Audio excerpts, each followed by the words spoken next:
In this English lesson, I wanted to help you learn the English phrase to be in the way. When you are in the way, it means someone is trying to go somewhere and you're blocking their path. Sometimes at the grocery store, when I go down an aisle, there will be someone in the way and I'll have to ask them to move because I can't get my cart through the aisle. So when you are in the way, if you think someone is going to be in the way, it means they're going to be in your path when you're trying to get somewhere. I'm trying to think of another good example. Sometimes when I'm trying to get into my classroom, there will be students in the way. They'll be standing in the doorway and I'll have to ask them to move so that I can get into my classroom. So to be in the way simply means to block someone's path when they're trying to get somewhere. The other phrase I wanted to teach you today is the phrase to get out of the way. I'm offering the solution to the problem from the first phrase.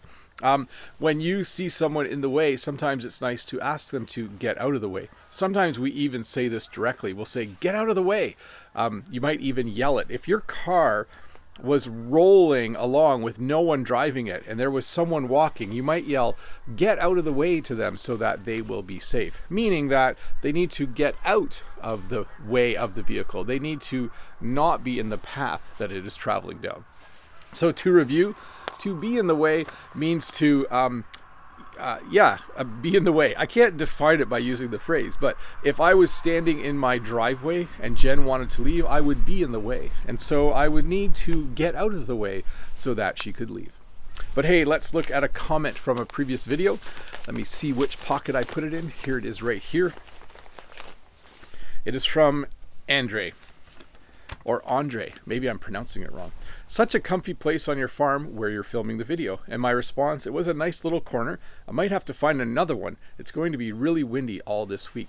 So it's a little windy right now, but not too bad. But I found this little corner because I wanted to show you that, yes, spring is definitely starting. One of the first signs of spring for me is when Jen starts to put the little baby plants outside.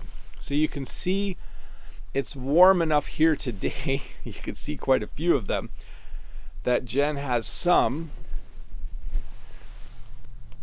of the plants out. So she's decided that it's warm enough today that the plants can be outside for a little bit.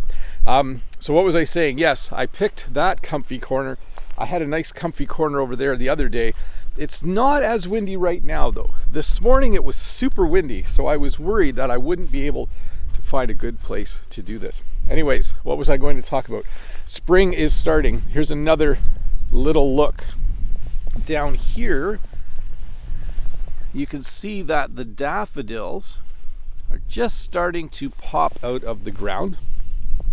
Another sure sign that spring is coming. And I was going to show you all the geese in the river, but they all flew away. But there's definitely a lot of Canadian geese. And there's either white geese or swans. I'm not sure which it is because I haven't been able to get close.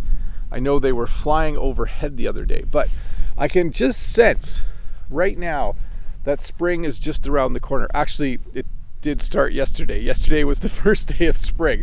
I guess I should have mentioned that. One of the reasons I'm talking about spring is because yesterday literally was the first, I think today's the first full day of spring, but spring did start yesterday afternoon for us.